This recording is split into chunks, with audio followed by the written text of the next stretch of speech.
বন্ধুরা, আপনাদেরকে আজকে আমি একটা জিনিস দেখাচ্ছি, মানে আপনাদের সাথে জিনিসটা শেয়ার করবো আর কি। সেজন্য দেখেন আমি দেখাচ্ছি আপনাদেরকে। এটা হচ্ছে যে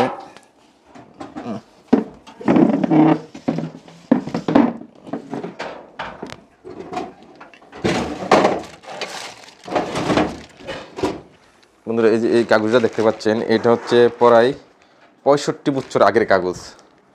অর্থাৎ আমার মানে দাদার আমলের যে জায়গা জমি ছিল সেই কাগজ খুঁজে আমি বের করেছি আর কি।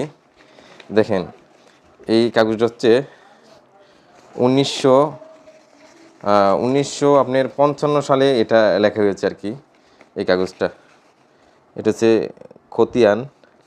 আর এই যে দেখতে পাচ্ছেন বন্ধুরা, পাকিস্তান মানে তৎকালীন পাকিস্তানের থাকতে হচ্ছে এই এই দলিল লেখা হয়েছে।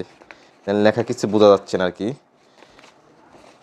তো এটা আসলে যে কোনো বিষয় মানে সবার সাথে শেয়ার করলে জিনিসটা আরও ফ্রি হওয়া যায়। দেখেন, এটা হচ্ছে সেই পাকিস্তান পিওরিটি কাগজ।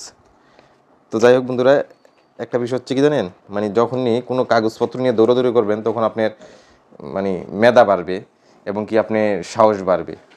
এই কাগজগুলো আমি মানে আমার চাচার বাড়ির থেকে আমি এটা বলতেছিলাম, মানে এই কাগজগুলো হচ্ছে প্রায় 65 বছর আগের কাগজ, 65-70 বছর আগের কাগজ। আসলে কাগজপত্র নিয়ে দৌড়াদৌড়ি করলে নিজের মেধা বাড়ে প্লাস সাহস বাড়ে। তো এই কাগজগুলো নিয়ে আমি গিয়েছিলাম হচ্ছে চাঁদপুর ভূমি অফিসে, যে আমাদের জায়গাগুলো বাহির করা যায় কিনা। সেখানে যেয়ে দেখলাম আমাদের এখানে প্রায় 3 একর জায়গা আছে, যেগুলো বর্তমানে পানির নিচে আর কি। আমাদের সেই জায়গার উপর দিয়ে বর্তমানে জাহাজ চলে, তারপরে হচ্ছে লঞ্চ চলে। তো আপনাদের সাথে আমি জিনিসটা এই কারণেই শেয়ার করলাম যে আপনাদের বাপ দাদার জায়গা জমি যদি ধরেন আজ থেকে 20 বছর 50 বছর আগে যদি কোনো দলিল থাকে অথবা খতিয়ানা থাকে, তাহলে সেটা নিয়েও আপনারা দৌড়াদৌড়ি করে এই জায়গা বাইর করতে পারবেন। শুধুমাত্র কি একটু সাহস করে ভূমি অফিসে যেয়ে তাদের সাথে পরামর্শ করবেন, তাহলেই আপনি সাকসেস হতে পারবেন।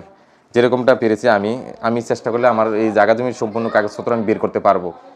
কিন্তু আমি বের করি না এই কারণেই, কারণ হচ্ছে আমাদের জায়গাগুলো সম্পূর্ণ পানির নিচে। তো ঠিক আছে বন্ধুরা, এটি আপনাদের সাথে শেয়ার করলাম। সবাই ভালো থাকবেন, সুস্থ থাকবেন।